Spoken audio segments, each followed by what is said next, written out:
What was it like growing up in the same household as Joseph Smith? An interview with William Smith.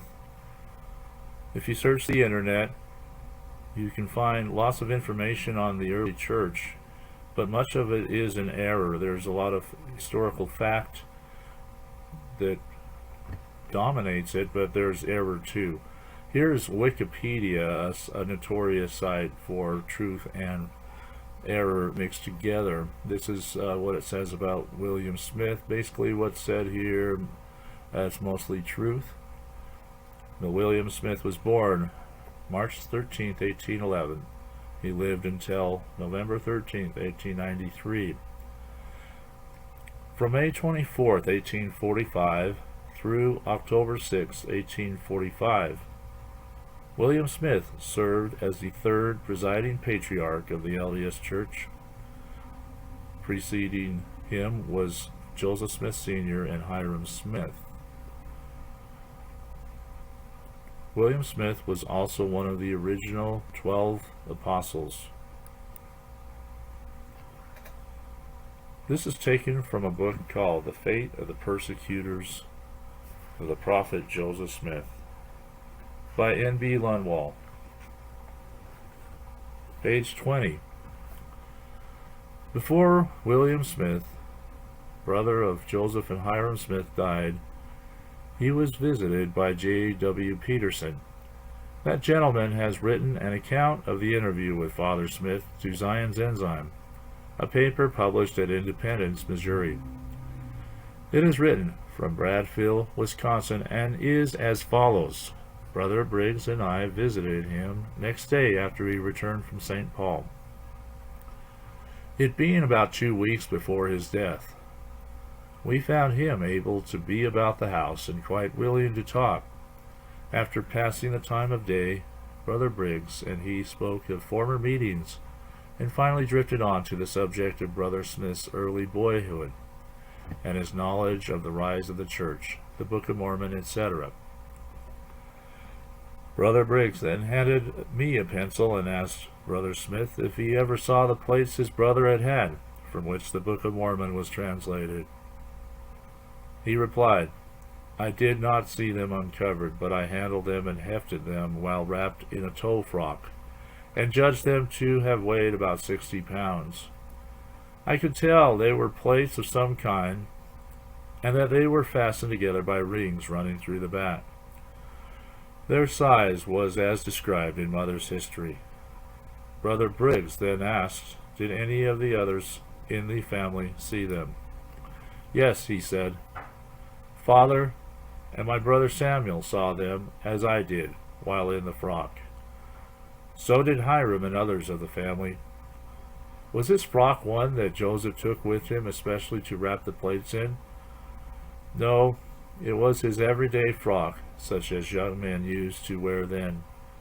Didn't you want to remove the cloth and see the bare plates? Said Brother Briggs.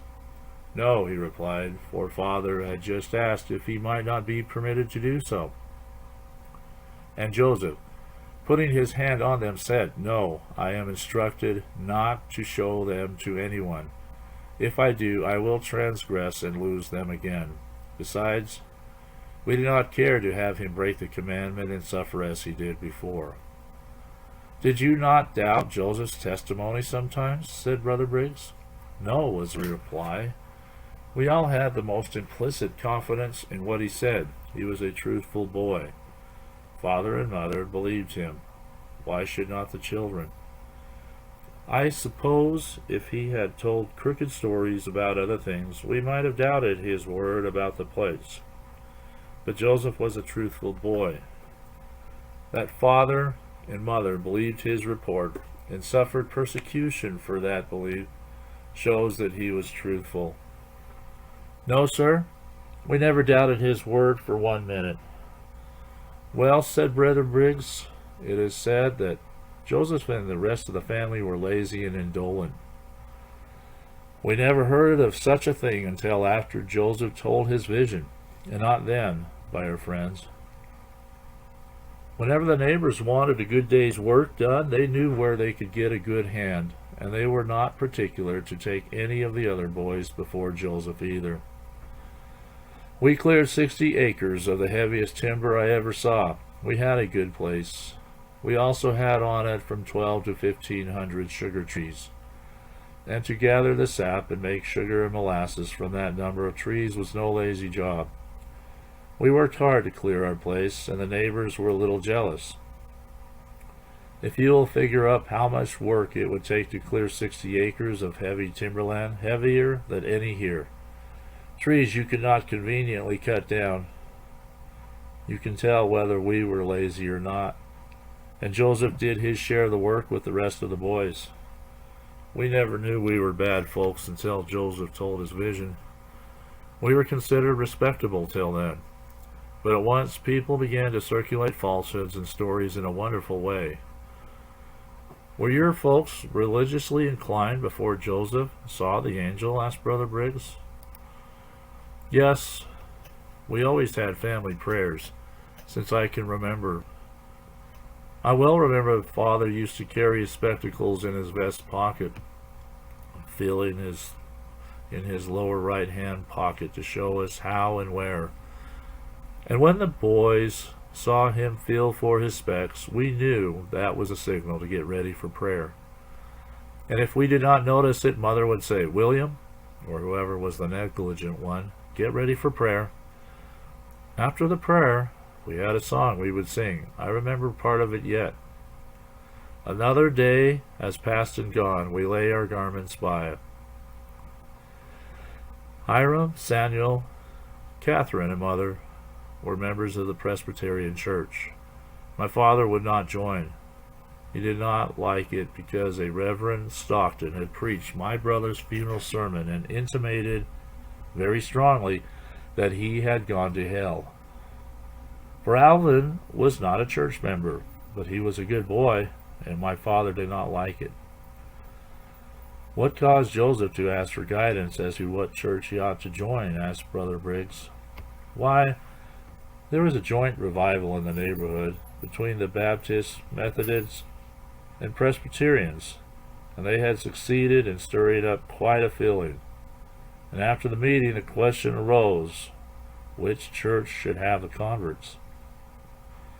Reverend Stockton was the president of the meeting and suggested that it was their meeting and under their care, and they had a church there and they ought to join the Presbyterians.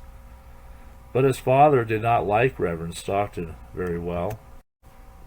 Our folks hesitated, and the next evening a Reverend Mr. Lane of the Methodist preached a sermon on what church shall I join?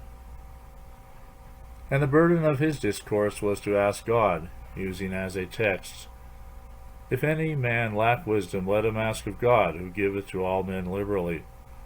And of course, when Joseph went home and was looking over the text, he was impressed to do just what the preacher had said, and going out into the woods, with childlike, simple, trusting faith, believing that God meant just what he said, he kneeled down and prayed, and the time having come for the reorganization of his church, God was pleased to show him that he should join none of these churches, but if faithful, he should be chosen to establish the true church. This is from the Millennial Star, volume 56, pages 132 to 134. Please like this video. Please leave a comment if you have some insight. Please subscribe to this channel. Thank you for watching.